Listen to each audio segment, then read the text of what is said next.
नाज़रीन, मैं हूँ इम्तियाज़ आलम बदलों की नशरियात में अपने प्रोग्राम मंगेज़ के साथ। और ये नशरियात आप वश टेलीविज़न की नशरियात में भी देख रहे हैं।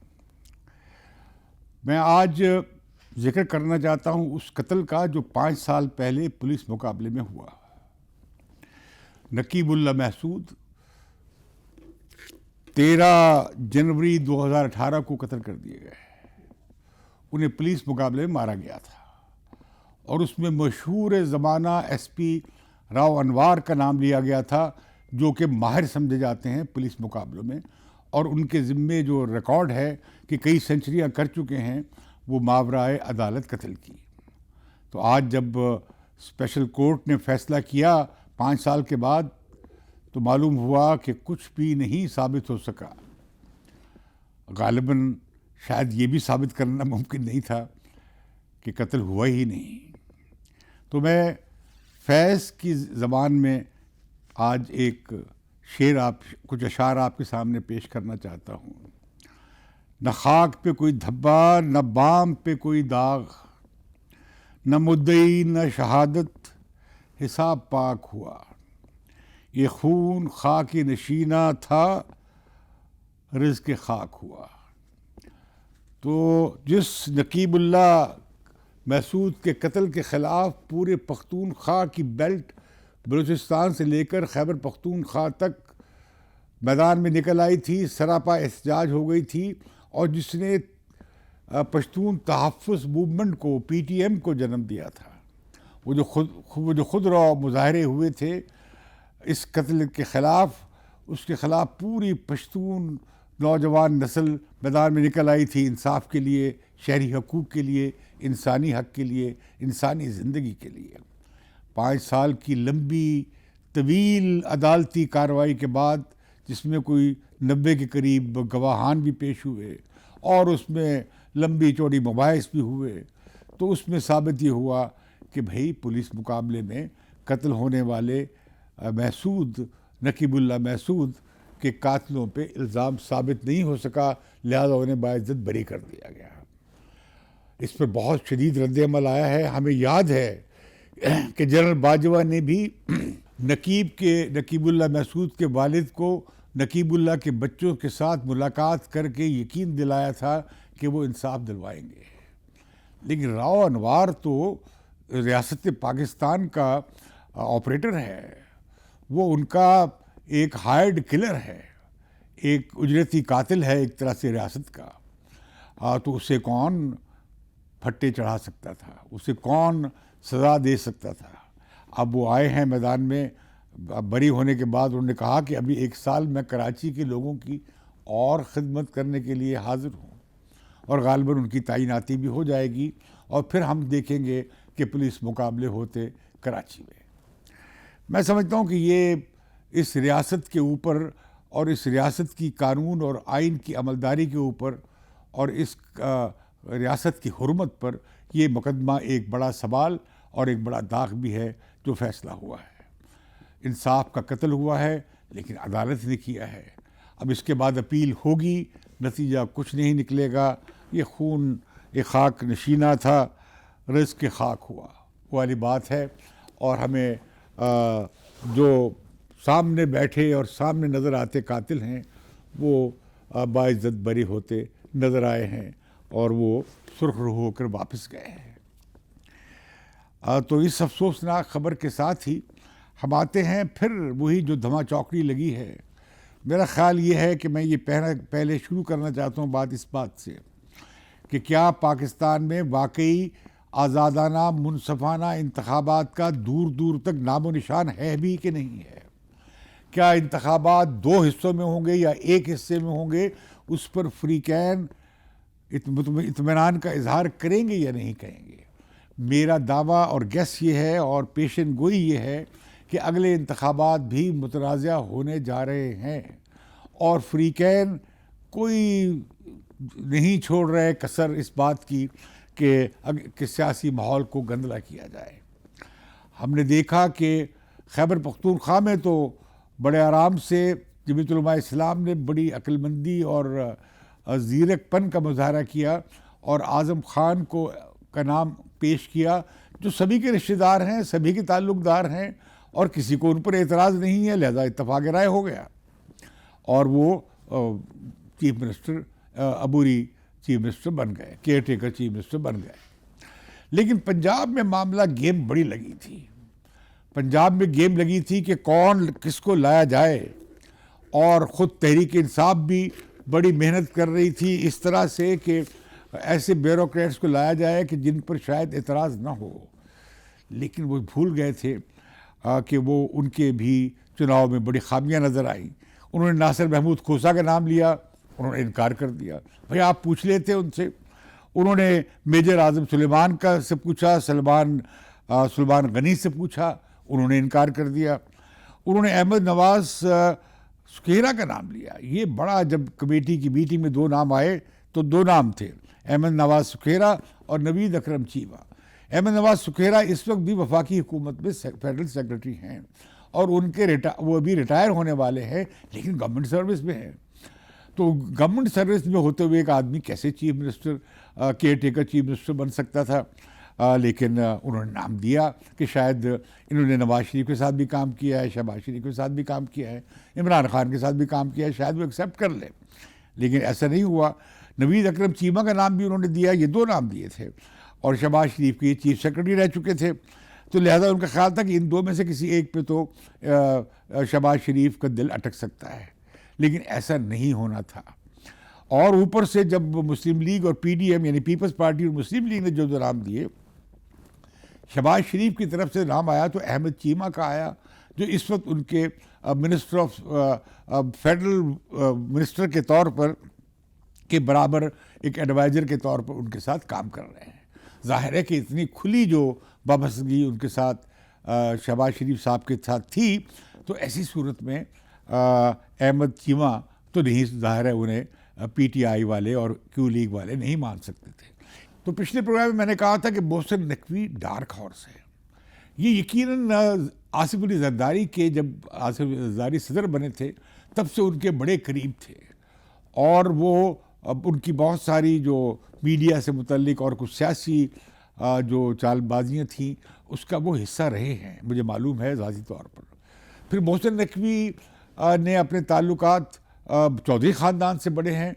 वो चौधरी शुजात के की जो मुँह बोली बेटी है वो उनकी सास है, यानी वो एक तरह से उनके ससुर नाना या दादा हुए, जैसे भी आप कह सकते हैं।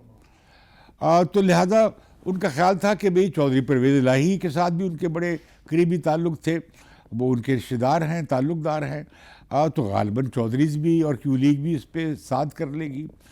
और इस तरह शरीफ ख़ानदान से भी उनके ताल्लुकात रहे हैं, क्योंकि उन्होंने अपने मीडिया ग्रुप से का उन्हें ये फ़ायदा मिला कि उन्हें सब तक एक्सेस हासिल थी और उन्होंने अपने ताल्लुकात को बड़े अरसे में कल्टिवेट किया। लेकिन अब जो इस पर तो ये एक बड़ा तुरुप का पत्ता था जो असल में चला है आसिफ अली जरदारी साहब ने। तो उन्हें लगता था कि शायद चौधरी परवेज़ इलाही इस पर एतराज़ नहीं करेंगे। लेकिन मैं हैरान हुआ कि चौधरी परवेज़ इलाही उन पर कैसे इल्ज़ाम लगा रहे हैं। वो उस केस में इल्ज़ाम लगा रहे हैं जिन पर उनके बारे में भी इल्ज़ाम लगता है कि इन्होंने प्री बारगेनिंग की थी और प्री बारगेनिंग में वो 30-35 लाख रुपए उन्होंने वापस करने पड़े थे, जो उन्होंने असल में कर्ज लिए थे, जो कि उन्हें फिर वापस करने पड़े। जब असल मुलजिम पकड़ा गया, उससे उन्होंने पैसे वापस बरामद कराने लगे, तो ये मामला भी बीच में आ गया। यकीनन ये हुआ, लेकिन ये प्री बारगेनिंग में ये मामला तय हो गया था। तो ये एतराज़ तो चौधरी परवेज़ इलाही साहब ने एतराज़ ये किया कि मेरे रिश्तेदार को ले आए ये, और भाई आपके रिश्तेदार को ले आए तो फिर तो आपको एतराज़ नहीं होना चाहिए। लेकिन मैं समझता हूँ कि जो तहरीक इंसाफ ने इनके ख़िलाफ़ मुहिम चलाई, वो मैं समझता हूँ कि भाई ये आईनी नहीं है, तो उनका इंतखाब इलेक्शन कमीशन की जानिब से तो बिल्कुल आईनी है। अगर आपको इलेक्शन कमीशन पर एतमाद नहीं था तो आप खैबर पख्तूनख्वा की तरह इत्तफाक कर लेते, कमेटी में बैठकर आगे पीछे नाम हो जाते हैं कि चलिए आप ये नहीं मानते, इसे डिस्कस कर लेते हैं। लेकिन मुझे लगता ये है कि चौधरी परवेज़ इलाही ने और मुस्लिम लीग नवाज़ ने गालिबन इस खेल को ख़राब किया है, ये जानते हुए कि ये मामला शायद इफ़हाम व तफ़हीम से तय नहीं हो सकेगा। लिहाजा मैं देखता हूँ कि इस पर फिर इतराज़ हुआ, लेकिन ये ऐन आईनी है। 4 नाम गए, 4 में से एक इलेक्शन कमीशन ने चुन लिया। दूसरी बात ये कि ये मुतनाज़ शख्स तो नहीं है, ये क्योंकि लेकिन ये सियासत में बड़ा बैकग्राउंड पे ये जो डील्स होती रही हैं उनमें ये शामिल रहे हैं, और पाकिस्तान के बहुत सारे अखबारात के मालकान और मीडिया ग्रुप्स के लोग सियासत में हिस्सा लेते हैं, ये भी लेते हैं। तो लिहाजा ये बात कि ये गैर आइनी है या वो तो ठीक नहीं है। इलेक्शन कमीशन ऑफ पाकिस्तान ने जो फैसला किया है वो आइन के मुताबिक है और वो चैलेंज नहीं हो सकता है। तो लिहाजा अगली बात ये कि आज इमरान खान ने इस पर बड़ी खौफनाक तकरीर की है, एक लंबी कौम से ख़ताब किया है, और उसमें उन्होंने कहा है कि ये शख्स तो हमारे ख़िलाफ़ रजीम चेंज की साजिश में शामिल था, ये चौधरियों को और इमरान आसिफ अली जरदारी को मिलाने में और ये सारी अपोजिशन का जो PDM का तिगड़म था नवाज से इमरान खान को हटाने का, उसमें ये शामिल थे। मेरा ख़्याल है कि इमरान खान का ये इतराज़ दुरुस्त है कि ये वाकई शामिल थे, लेकिन इस बुनियाद पर तो गालिबन इलेक्शन कमीशन ये फ़ैसला नहीं कर सकता था, क्योंकि वो ज़ाहिर है किसी पार्टी का हिस्सा तो वो नहीं रहे हैं, और उनका मीडिया ग्रुप भी किसी ख़ास पार्टी का नुमाइंदा नहीं रहा है, वो दोनों तरफ खेलते रहे हैं। तो मैं समझता हूँ कि इससे फंस गई है तहरीक इंसाफ इस मामले में।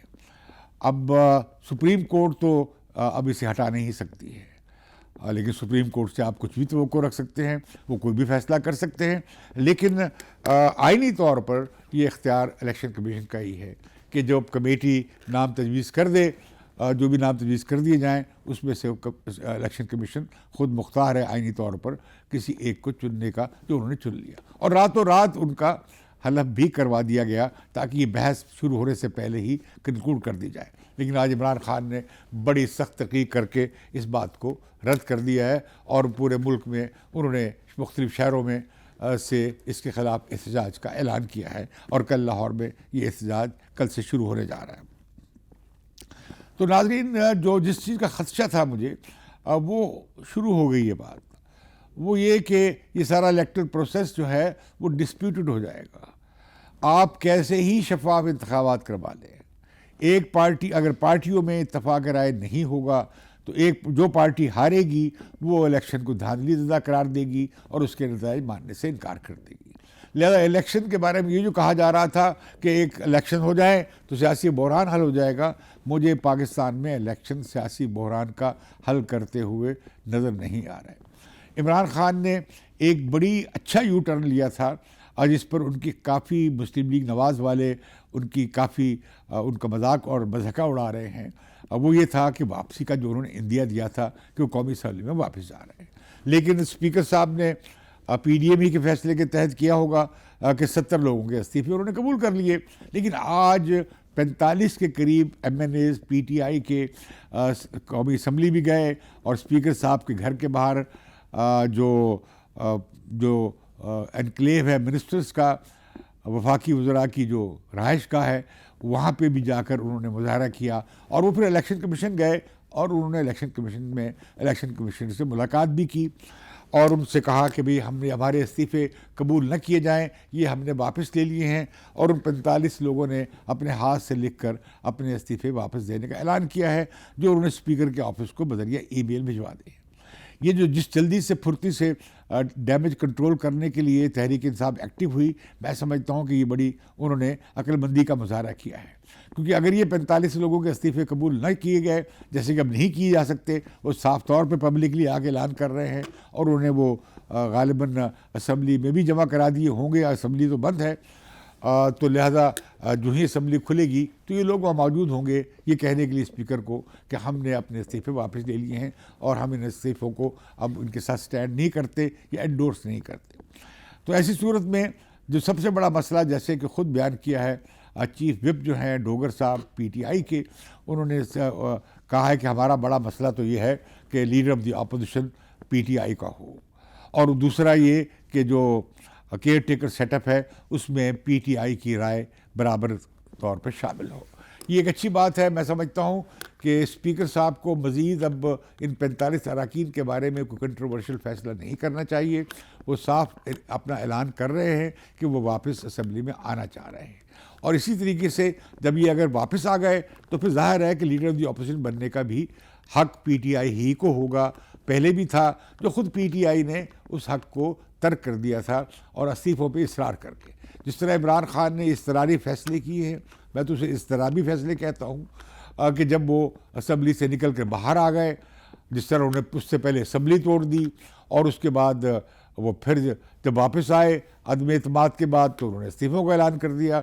मैं समझता हूँ वो क्लियर ऐलान था इमरान खान का और उनकी पार्टी का, और वो लोग मौजूद थे असम्बली में।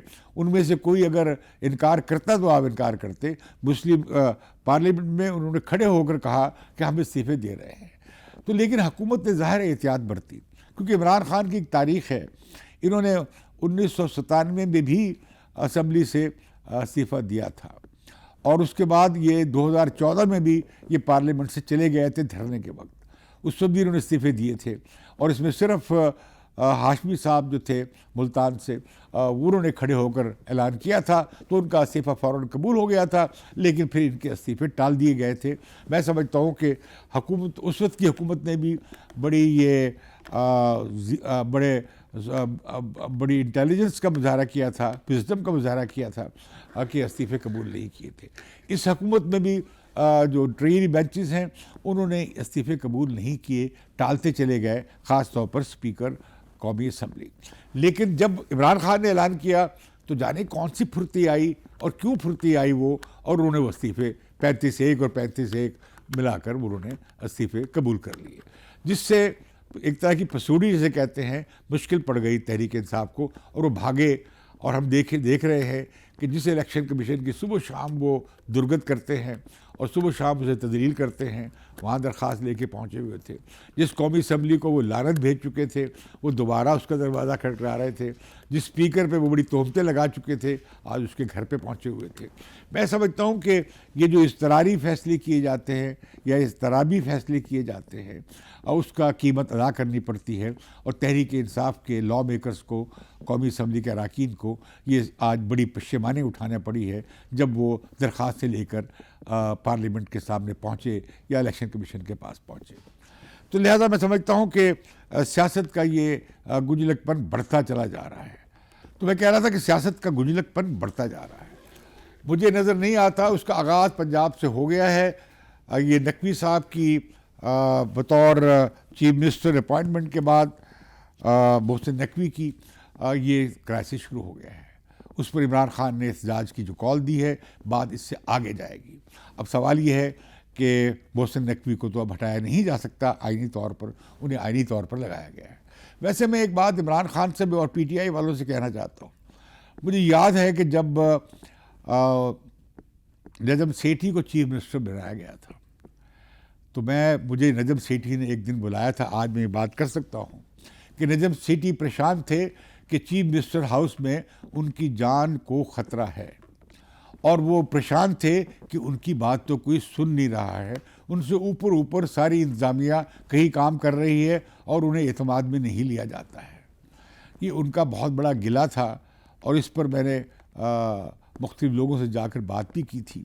लेकिन मुझे नज़र आया कि नजम सेठी, जिन्हें वज़ीर आला बनाया गया था, यानी केयर टेकर चीफ मिनिस्टर, उनके पास कोई इख्तियार नहीं था। यही मैंने देखा कि हसन अस्करी साहब जब चीफ मिनिस्टर बने तो मैंने उन्हें बड़ा मामूली सा एक प्रोसीजरल काम के लिए कहा जो कि कानूनी था, और वो काम अपनी कोशिशों के बावजूद नहीं करवा सके थे, और वो हमारा काम आज तक नहीं हुआ हल। उसका ताल्लुक़ हमारे दफ्तर से है। तो लिहाजा मैं ये कहना चाहता हूँ कि किस बात पे चीख चला रहे हैं। चीफ मिनिस्टर की, केयर टेकर चीफ मिनिस्टर के पास कुछ नहीं होता, केयर टेकर प्राइम मिनिस्टर के पास भी कुछ नहीं होता, अनलेस जो केयर टेकर सेटअप बाजी में आते रहे हैं, जिन्हें कि फ़ौज लाती रही है, उनके पास तो कोई इख्तियार था, इनके पास तो कुछ भी नहीं होता। तो इस पर ज़्यादा परेशान होने की ज़रूरत नहीं है।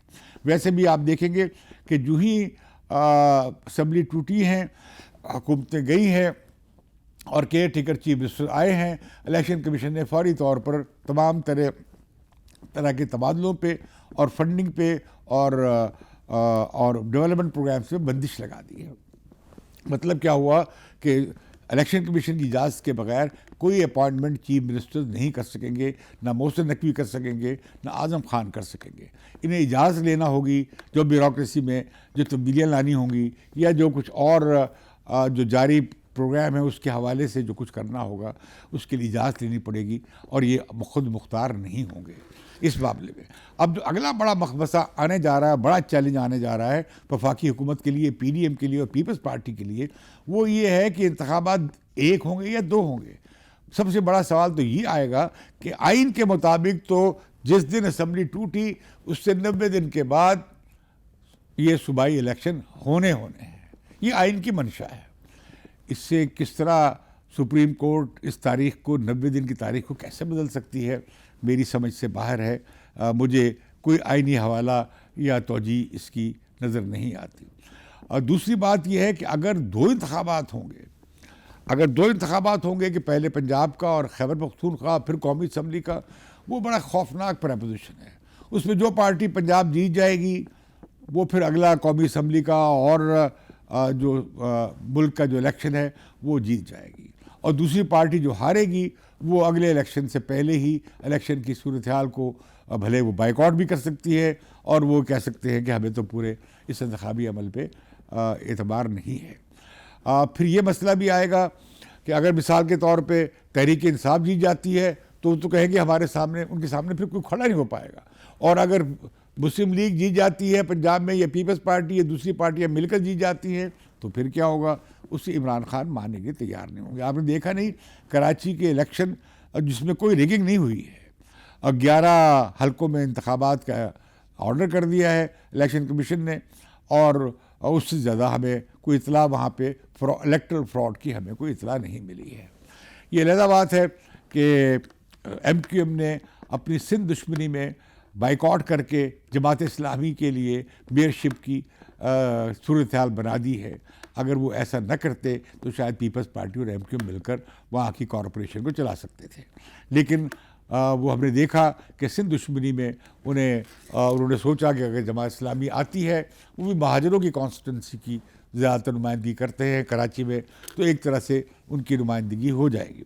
तो मैं कहने का मकसद ये था कि इलेक्शन का जो प्रोसेस है वो अब ऐसा हो गया है जिस पर कोई भी यकीन करने के, कोई भी पार्टी उससे इख्तलाफ कर सकती है। जैसे MQM कह रही है कि दोबारा से जी नई फहरिस्तों पे और नई हल्का बंदियों के साथ लोकल गवर्नमेंट के इलेक्शन कराची और हैदराबाद में किए जाए। यही काम बहुत ज़ोर शोर से इमरान खान करेंगे। इमरान खान को लगा है कि आज मोहसिन नकवी के वज़ीर आला बनने से लगा है कि एक उनके ख़िलाफ़ अगले इलेक्शन का नया प्लान आज से शुरू हो गया है, इसीलिए उन्होंने मोहसिन नकवी की बतौर चीफ मिनिस्टर तैनाती पे इतने सख्त रद्द अमल का इजहार किया है। उन्हें नज़र आ रहा है कि उन्हें पंजाब से निकालने की कोशिशें शुरू हो गई हैं। अब वो गलत से कह रहे हैं, ये सही कह रहे हैं, लेकिन ये इमरान खान की सोच है, और उसे वो बहुत सख्ती से बिलीव कर रहे हैं, और उस पर बड़ी सख्ती से अमल पैरा होते हमें नज़र आते हैं। तो मामला अदालतों में जाएगा। अदालतों में मामला जाएगा तो आइनी तौर पर तो लिखा है कि भाई 90 रोज़ में इलेक्शन होंगे। आइनी तौर पे कहीं ममानत नहीं है कि 2 हिस्सों में मुल्क के जनरल इंतखाबात नहीं होंगे।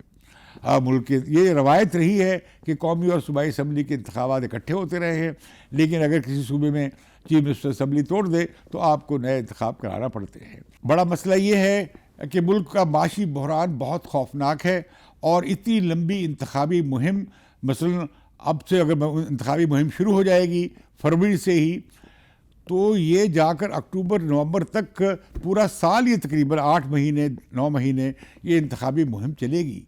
जो मुल्क बिल्कुल जिसका दिवालिया पिटा हुआ है, वो इतनी लंबी इंतखाबी हलचल और मुल्क में सियासी बेयकीनी और अफरा तफरी अफोर्ड नहीं कर सकता है। मतलब ये हुआ कि मुल्क की सियासत मुल्क की मईशत के साथ और बहरान ज़दा मईशत के साथ टकराव में आई हुई है। लिहाजा आप समझ लें कि कैसे ही कर लें ये हुकूमत, IMF का प्रोग्राम भी आ जाए, तब भी इस मुल्क का माशी इन्हदाम हो सकता है अगर इस मुल्क में 8 महीने की इंतखाबी मुहिम चलेगी। अब मामला क्या है कि क्या इंतखाबात इकट्ठे हो सकते हैं, एक तारीख पे हो सकते हैं? क्या इमरान खान किसी दरमियानी, वो तो कह रहे हैं अप्रैल में इलेक्शन करा दिए जाए, और वो कह रहे हैं, हुकूमत कह रही है हम तो अक्टूबर में कराएंगे। क्या इस पे इतफाक किसी बीच की तारीख पे हो सकता है? एक बड़ी कानूनी और आइनी उलझन है कि किस मरदमशुमारी के तहत ये इंतखाब होंगे। 1917 की सेंसस के तहत होंगे या 2023 की मरदमशुमारी के तहत होंगे, क्योंकि उसके हिसाब से ही सीटें तकसीम होनी हैं सूबों में कौमी असम्बली की, और उसके हिसाब से ही हल्का बंदियाँ होनी हैं। तो ये कैसे हो सकता है कि एक इंतखाब हो एक हल्का बंदी की बुनियाद पर, यानी एक मरदमशुमारी की बुनियाद पर 2017 की, और दूसरा इंतखाब हो 2023 की मरदमशुमारी की बुनियाद पर? ये बड़ा एक सवाल होगा सुप्रीम कोर्ट के सामने। तो सुप्रीम कोर्ट के सामने जो आइनी गुत्थियाँ आनी हैं, मुझे उसमें समझ नहीं आता कि सुप्रीम कोर्ट स्वयं पंचायती फैसले की क्या कर सकती है। सुप्रीम कोर्ट का हालत तो ये है कि जब जजिस की अपॉइंटमेंट का मामला आया, तो जिन जजिस को तजवीज़ किया था चीफ जस्टिस साहब ने, उन्हें कमेटी ने रद्द कर दिया था अक्सरियत के साथ।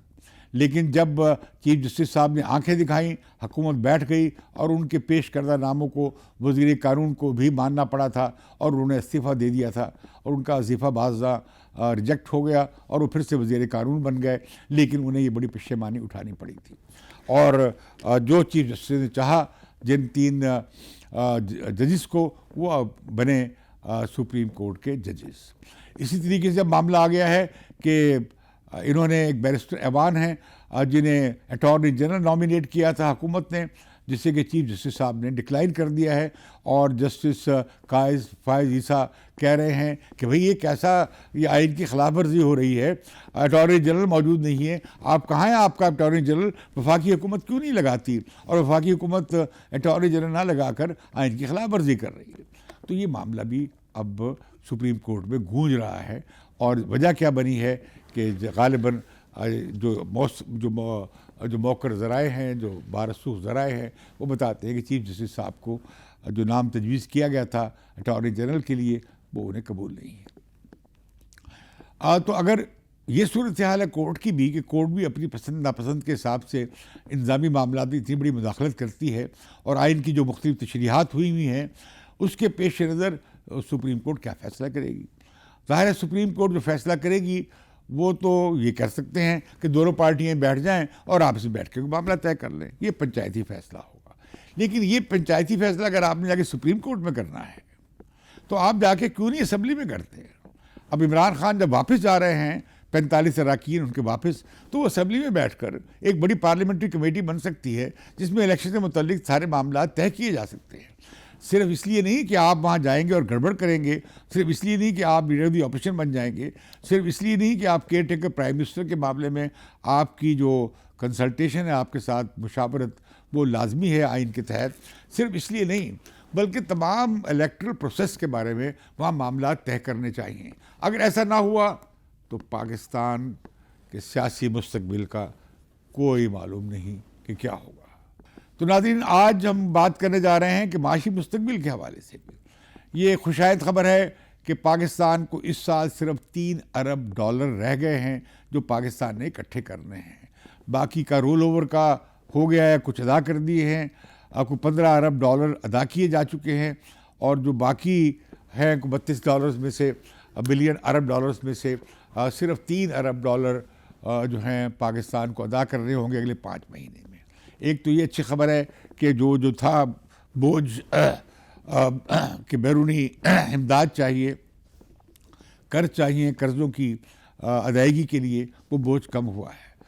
हमारा करंट अकाउंट डेफिसिट जो है वो $9 अरब पिछले 5 महीने में बड़ा अच्छा रहा, कुछ $3.5 अरब रहा, और अब वो कहा जा रहा है कि स्टेट बैंक के गवर्नर साहब ने कहा है कि $9 अरब तक हमारा, जो कि पिछले साल ये 16-17 अरब था, मगर तकरीबन आधा रह गया। दूसरी बात ये होने जा रही है कि हम देख रहे हैं कि रफ्ता डॉलर जो है और इंटरबैंक रेट और कर्ब मार्केट रेट यानी ओपन मार्केट रेट करीब आते चले जा रहे हैं।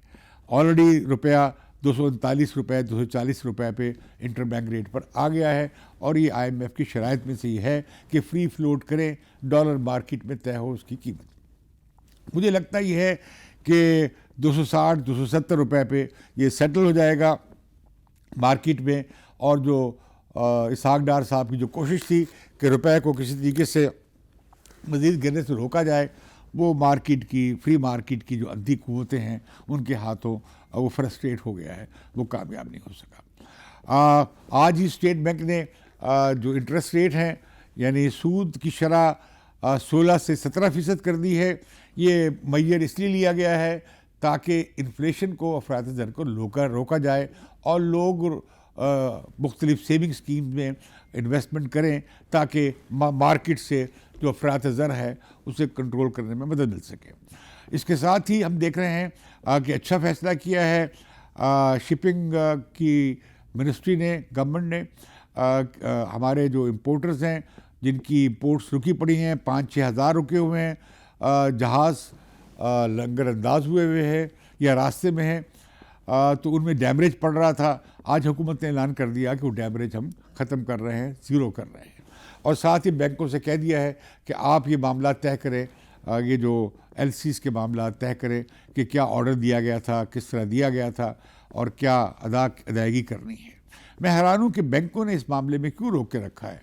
बैंकों ने भी गालिबन दोबारा एक दूसरा राउंड कर रहे हैं पैसा बनाने के लिए। भाई आपके पास 6 अरब डॉलर के करीब पड़े हुए हैं, आप क्यों नहीं, कुछ 2 बिलियन डॉलर की एलसीज़ हैं जो बहुत ज़रूरी हैं, आप क्यों नहीं वो एलसीज़ को पेमेंट करते और वो एलसीज़ क्यों नहीं आप क्लियर करते, ताकि ये जो हमारी इंपोर्ट जो रुकी हुई है जिसका ताल्लुक़ हमारी एक्सपोर्ट्स के साथ है वो बहरान तो हल हो।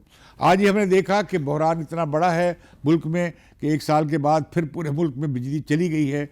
और मुझे याद है हमारे जो एहसन साहब हैं उन्होंने उससे बड़ा सख्त बयान दिया था, इमरान हुकूमत के रिज़ाइन का मुतालबा किया था। अब खुर्रम दस्तगीर हैं, बड़े होनहार इंजीनियर हैं, अब वो बेचारे हाथ मलते रह गए हैं। क्या करें, क्या बताएं, क्या वजाहत करें, पूरे मुल्क की बिजली उड़ी हुई है। तो लिहाजा मैं समझता हूँ कि इकोनॉमिक क्राइसिस है।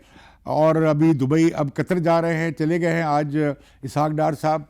उन्हें उम्मीद है कि उन्हें कुछ कैश की ज़रूरत है ताकि ये जो मामला है फौरी इंपोर्ट्स की जो पेमेंट्स नहीं हो रही हैं, तेल ख़रीदना है उसकी भी इंपोर्ट होनी है और गैस लेनी है, उसमें भी प्रॉब्लम बने हैं कि शायद के जो जहाज़ थे वो कैंसिल ऑर्डर हो गए हैं, जहाज़ के साथ जो कॉन्ट्रैक्ट था। तो बड़ी उसमें गए हैं कि गैस मिल सके और कुछ मदद मिल सके कतर से। जो पाकिस्तान का हाल हुआ है एक न्यूक्लियर पावर का, मुस्लिम दुनिया की सबसे बड़ी और वाहिद न्यूक्लियर पावर जो थी वो अब कासा गजाई लेकर मारी फिर रही है, लेकिन वो भी IMF की तरफ देख रहे हैं। मैं समझता हूँ कि जो गलती हुई है वो ये हुई है कि IMF के प्रोग्राम को गुज़िश्ता 2-3 महीने में डिले किया गया है। इसकी बुनियादी वजह मुझे ये समझ आती है कि शायद ये चाहते थे कि सऊदी अरब, कतर और UAE से और चाइना से इन्हें कुछ पैसे मिल जाए ताकि इनका बैलेंस ऑफ पेमेंट का क्राइसिस जो है और फॉरेन एक्सचेंज रिजर्व्स का जो बहरान है वो ये हल कर सके, ताकि वो हल करके अगर ये जाएंगे IMF के पास तो इन्हें सख्त शराइत शायद पे कुछ नरमी करवाने पर मजबूर कर सकते होंगे IMF को। लेकिन IMF डटा हुआ है। तो अभी हम देखते हैं कि 50 रुपये फ़ी लीटर तेल की कीमत बढ़नी है, 7 रुपये 4 रुपये तो बढ़ गई है, और बिजली की भी 7 रुपये फ़ी यूनिट बिजली का के नर्ख भी बढ़ने हैं। और इसी तरह रुपया जो है वो फ्री फ्लोट होने जा रहा है। हम देख रहे हैं कि आप आइंदा हफ्ते 10 दिन में देखेंगे कि रुपए का और इंटरबैंक ओपन मार्केट के रेट में और इंटरबैंक के रेट में जो फासला है, फ़र्क है, वो मुंतमिल हो जाएगा और डॉलर जो है रुपए की शरह जो है वो 260 रुपए से आगे निकल सकती है। उससे ये तो होगा कि रेमिटेंसेस बढ़ जाएंगी, उससे ये भी होगा कि एक्सपोर्टर जो पैसे रख के बैठे हुए हैं बाहर वो वापस ले आएंगे। इससे ये भी होगा कि जो लोग पैसे भेज रहे थे रेमिटेंसेस बजरिया हुंडी वो बैंकों के ज़रिए भेजेंगे। हुकूमत उसमें कुछ नए शायद इंसेंटिव्स भी दे दे। तो लेकिन हुकूमत का बड़ा मकमसा ये है, इस हुकूमत का, और इसमें फंस के रह गई है कि किस तरह माशी बहरान की कड़वी गोलियाँ वो ख़ुद भी खाए और आवाम को भी दे और अपनी सियासत भी कर सके। इस पर बड़ा तजाद आ गया है। लिहाजा हम देखते हैं कि जो PDM की हुकूमत है, ये नून लीग की जो हुकूमत है, जिसके पास सारी मालियाती और इक़्तिसादी मामला से मुतल्लिक सारी वजारतें उनके पास हैं, सिवाय एक वज़ीर तिजारत के नवीद शाह साहब के अलावा बाकी सब नून लीग से हैं। तो वो एक तरफ तो वो ये कर रहे हैं कि उन्हें सख्त माशी फैसले करने पड़ रहे हैं, दूसरी तरफ हम देखते हैं कि नवाज शरीफ और मरीम नवाज ने एक मतवादी लाइन चला दी है। कैप्टन सफ्दर ने बड़ी सख्त तकरीर की है कि पहले जनरल बाजवा और साकिब निसार और जस्टिस खोसा और जनरल फैज़ हमीद इन्हें कटहरे में लाया जाए, जिन्होंने 2017 में नवाज शरीफ की हुकूमत को साजिश करके चलता किया था। अब तो इमरान खान ने भी कंफर्म कर दिया है, जलती पे तेल डाल दिया है कि वो जो 2 ब्रिगेडियर बैठे थे जॉइंट इन्वेस्टिगेशन टीम ने, उन्हें जनरल बाजवा के इशारे पर उन्होंने पनामा केस में नवाज शरीफ को फंसाया था, और ये कि ये जनरल बाजवा ही थे जिनके कहने पे नवाज शरीफ को ताहयात नाअहल करार दिया गया था। अब इमरान नवाज शरीफ को उनका बयानिया दोबारा से याद आ गया है, और अभी हम ये देखते हैं कि जो लतीफ़ चौधरी हैं, शेखुपुरा से जो MNA हैं, मिनिस्टर भी हैं, और उन्होंने ऐलान किया, जो कि नवाज शरीफ के ख़ास आदमी समझे जाते हैं, उन्होंने ऐलान किया है कि ये पहले माफ़ी मांगेंगे, पहले इन्हें सज़ा होगी, और पहले सज़ा होगी, उसके बाद फिर नवाज शरीफ आएंगे और मामला उसके बाद आगे बढ़ेगा, इंतखाबात की बात बाद में। मैं समझता हूँ कि ये एडवेंचरस पोजीशन है, ये मुहिम जुयाना पोजीशन ली जा रही है। ये दुरुस्त है कि इसका फ़ायदा होगा नून लीग को और नवाज शरीफ को और मरीम नवाज़ को, जो 28 तारीख को 27-28 को पाकिस्तान आ रही हैं और फरवरी से अपनी मुहिम शुरू कर रही हैं। वो उनका बयानिया जो हमें गुजरांवाला के जलसे में नज़र आया, या हमें नवाज शरीफ की हुकूमत से निकलने के बाद जो हमें GT रोड पे नज़र आया, वोट को इज़्ज़त दो का, वो दोबारा से बड़े कर्रो फर से उस नारे को मैदान में लाएंगे। और उनके पास, उन्हें तो अब शहादत मिली भी है या गवाही मिली भी है तो इमरान खान की, कि असली जनरल बाजवा थे जिन्होंने नवाज शरीफ की हुकूमत को चलता किया था, और मुस्लिम लीग यहाँ से बिल्ड करेगी हमारी हुकूमत, अच्छी भरी चलती फिरती हुकूमत को गिराया गया और इस इमरान खान को लाया गया, और ये जब प्रोजेक्ट फेल हो गया तो फिर अब मजबूर हो गई इस्टेब्लिशमेंट पीछे हटने पे, और वो इसके सारे इल्ज़ाम इस्टेब्लिशमेंट पे लगाएंगे और इमरान खान को दिखाएंगे कि ये इस्टेब्लिशमेंट के परवरदा थे, ये उनके बच्चे, ये उनके बलूंगड़े थे, और उन्हें आगे रख कर सामने लाकर उन्होंने नून लीग को मैदान से निकाला था।